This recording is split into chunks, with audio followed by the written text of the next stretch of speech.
adanya yang ketidakberesan atau kejanggalan yang dimana saya meminta agar kalau bisa diotopsi karena pihak keluarga pun ketakutan. Hari ini klien kami dari Kongres Pemuda Indonesia ingin membuat laporan pengaduan kepada pihak kepolisian terkait dengan kematian dan juga almarhum Sutrimo.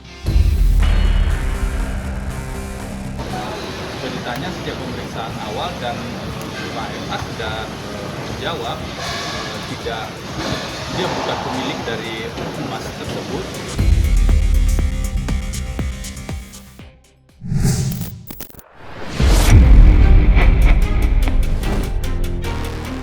Kematian penjaga rumah ex-Jampitsus Kejaksaan Agung Febri Adriansyah, yakni almarhum Sutrimo, sampai kini masih menjadi misteri.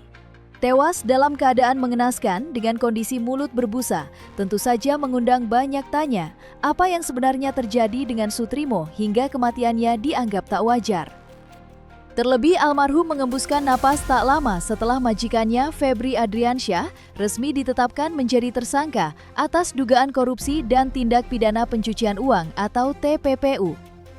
Menanggapi kematian Sutrimo yang syarat dengan kejanggalan, kelompok yang tergabung dalam Kongres Pemuda Indonesia akhirnya menempuh jalur hukum dengan membuat laporan tentang permintaan ekshumasi untuk melakukan autopsi terhadap jenazah Sutrimo ke Bareskrim Polri.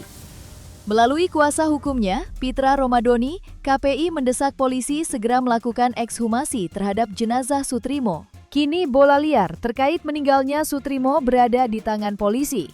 Pertanyaan pun muncul, akankah kepolisian dapat mengungkap penyebab kematian penjaga rumah ex-Jampitsus Febri Adriansyah tersebut setelah adanya laporan?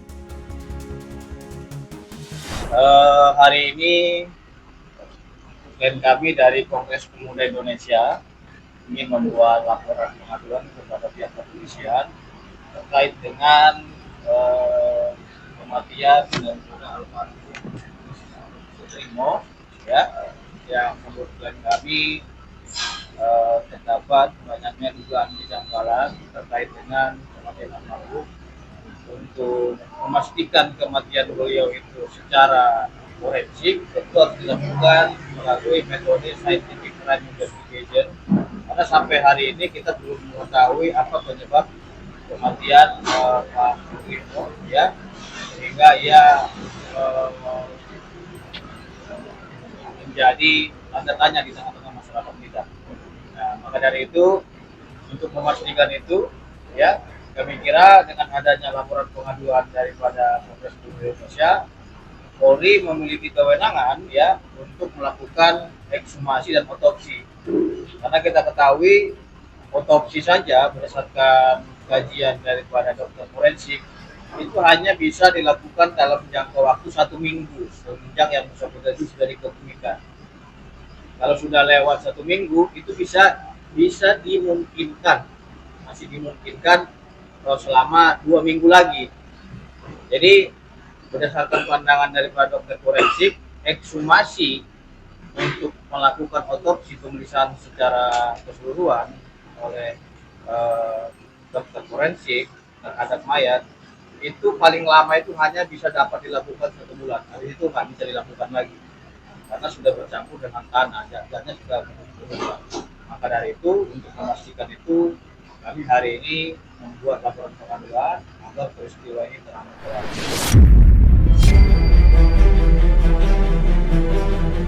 Setelah dinyatakan meninggal pada Kamis 23 Juli 2026 dengan kondisi mulut dan hidung berbusa, pihak keluarga tidak ada yang berani berbicara mengenai kematian Sutrimo. Setelah keluarga menerima jenazah almarhum Sutrimo dan makamkan di kampung halamannya, keluarga almarhum Sutrimo santer dikabarkan mendadak ketakutan hingga memilih bungkam jika disinggung mengenai kematian Sutrimo. Dan hal itu disampaikan langsung oleh Ketua Umum Kongres Pemuda Indonesia, Sabto, usai membuat aduan ke Bareskrim Polri atas meninggalnya Sutrimo. Berangkat dari hal itulah, Kongres Pemuda Indonesia melalui ketua umumnya membuat aduan ke Bareskrim Polri agar dapat mengungkap kematian Sutrimo. Mengingat sampai dengan saat ini, aparat kepolisian juga enggan menjelaskan secara detail terkait apa yang membuat Sutrimo meninggal dengan kondisi mulut berbusa. Kini aparat kepolisian dari Bareskrim Polri mempunyai waktu 7 hari untuk melakukan autopsi terhadap jenazah Sutrimo yang 2 minggu lalu sudah dimakamkan di kampung halamannya. Yang dimana saya meminta agar kalau bisa diotopsi, karena pihak keluarga pun ketakutan. Untuk diotopsi pihak keluarga ketakutan. Jadi mulai meninggalnya kan dibawa ke rumah sakit Muhammadiyah, terus setelah meninggal sudah dimandiin, sudah dikapanin, sudah beres. Kan pihak rumah sakit bilang ini mau diotopsi, tapi ada yang bilang, yang tadi saya ulangin lagi, bilang nggak usah diotopsi. Saya nggak perlu sebutkan namanya. Nah itu nggak usah bilang diotopsi. Nah tapi pas itu jenazah sudah dalam keadaan layaknya orang Muslim meninggal, sudah dikafani, lalu dibawa ke kampung. Nah pihak keluarga nggak ada yang speak up sampai sekarang, karena ada ketakutan, ada kecemasan gitu pihak keluarga. Ini kan tanda tanya, jadi tanda tanya besar buat kita juga. Kejanggalan penuh dari step by stepnya, janggalan itu kan banyak. Jadi ya di sini saya sebagai Ketua Umum Partai Pemuda Indonesia ingin membuat laporan kepolisian di SPKT Bareskrim Mabes Polri. Karena sampai saat ini sudah hampir kurang lebih 1 minggu lamanya, udah 2 minggu bahkan ini dari tanggal 23 Juli 2025, ini sudah tanggal 7 Agustus ya, sudah 2 minggu lebih. Ini hanya punya waktu kita itu 1 minggu lagi loh untuk melakukan ekshumasi dan otopsi kalau mau dicek. Maka karena memang kita lihat sudah 2 minggu keluarga tidak memiliki keberanian dilakukan ekshumasi, makanya aktivis HAM dari Kongres Pemuda Indonesia melaporkan ini agar ini segera dilakukan ekshumasi dan otopsi. Dengan dasar itu, sebagaimana diatur dalam Kitab Undang Hukum Acara Pidana kita yang terbaru pasal 49, pasal 50 dan 51, apabila ada pengaduan dari masyarakat, Polri wajib melakukan.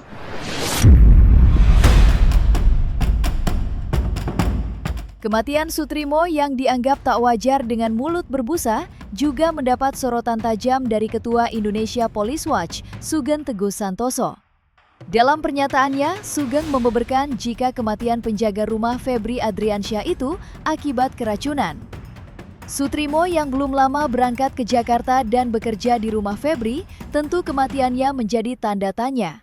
Bahkan, tidak sedikit yang mengaitkan kematian Sutrimo dengan perkara kasus yang menjerat Febri. Menanggapi isu yang berkembangan di tengah masyarakat atas kematian Sutrimo yang syarat dengan kejanggalan, lantas apa kata Sugeng? Benarkah kematian Sutrimo erat kaitannya dengan kasus yang menjerat Febri Adriansyah? Soal adanya saudara Sutrimo ya, saya mendapatkan informasi dari seorang dokter bahwa salah satu ciri orang keracunan ya, meninggal keracunan itu adalah keluarnya busa dari mulutnya. Nah ini satu indikasi keracunan ya. Nah ketika Sutrimo datang ke Jakarta, kan tujuan dia itu untuk melakukan satu pekerjaan ya, bukan untuk mati bunuh diri. Nah, dugaan saya kuat di sini adalah ada intervensi dari pihak lain yang mengakibatkan Sutrimo mati, dan intervensi itu dugaannya adalah racun. Ya, oleh karena itu harus didalami oleh polisi.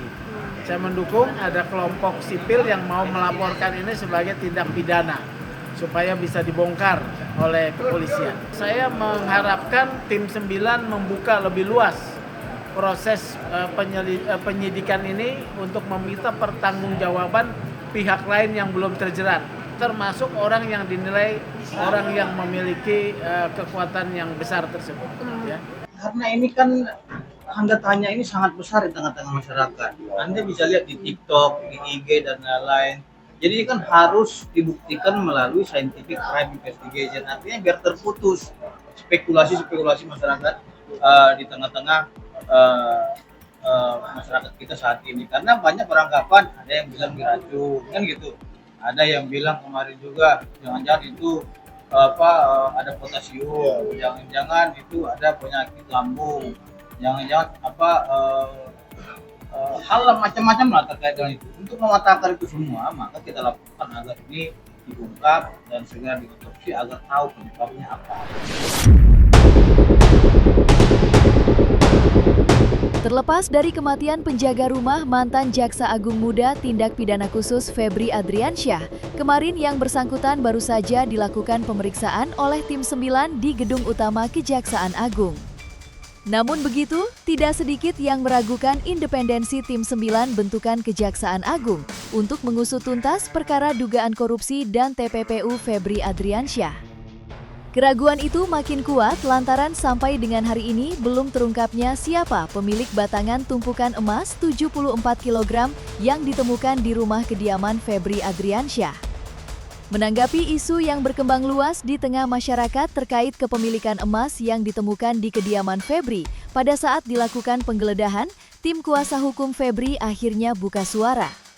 Lantas, apa kata kuasa hukum Febri mengenai tumpukan emas 74 kg di kediamannya? Pak FH sudah menjawab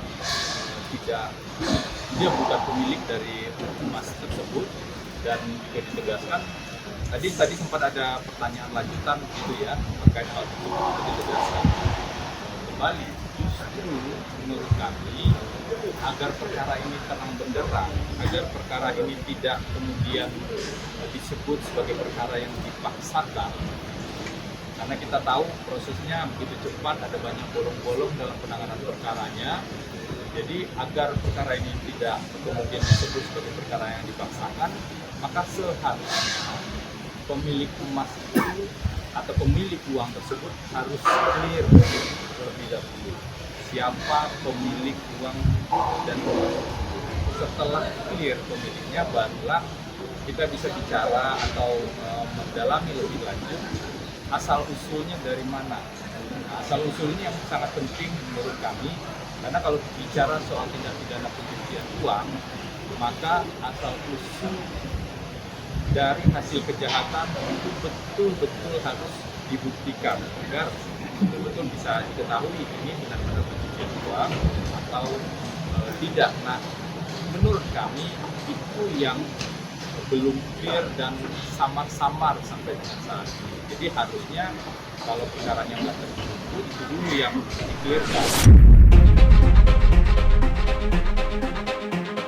Langkah hukum yang ditempuh Febri Adriansyah dengan mengajukan gugatan pra-peradilan mendapat sorotan tajam dari publik. Salah satu yang menuai banyak perhatian ialah gugatan yang diajukannya, yakni terkait penggeledahan yang dilakukan kepolisian dari Polda Metro Jaya. Dalam gugatannya, Febri dengan tegas meminta dibatalkannya penggeledahan yang dilakukan aparat kepolisian, termasuk penyitaan barang, salah satunya emas 74 kg yang kini disita negara. Lantas, benarkah kasus yang menjerat Febri erat kaitannya dengan nama-nama besar, termasuk dugaan kepemilikan emas 74 kg? Menanggapi isu tersebut, apa kata kuasa hukum Febri Adriansyah? Nanti itu silakan ke teman-teman kejaksaan saja ya, karena kami menghormati kewenangan kejaksaan, penyidik di kejaksaan untuk melakukan penggeledahan atau tindakan-tindakan yang lain. Jadi silakan itu dikonfirmasi ke penyidik kejaksaan saja. Poin permohonan pra-peradilan adalah terkait dengan penggeledahan di Sentul. Kenapa penggeledahan? Karena ada kaitannya tentang kepemilikan rumah di Sentul dengan pihak keluarga Pak F. Jadi hubungan hukumnya seperti itu. Ada beberapa syarat untuk dilakukan penggeledahan menurut hukum acara pidana. Detailnya nanti kami buka di persidangan ya. Nah, syarat-syarat itulah yang menurut kami harus diuji. Kalau proses penggeledahannya kemudian dinyatakan tidak sah, maka tentu saja apa yang disita dari proses penggeledahan itu juga akan tidak sah. Itu yang pertama. Jadi yang diuji adalah proses penggeledahannya. Penyitaan adalah isu ikutan dari proses penggeledahan.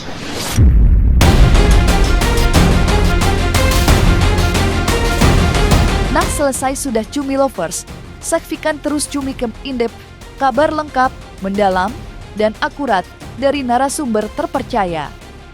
Dan jangan lupa untuk like, subscribe, dan juga share channel YouTube Cumi Cumi.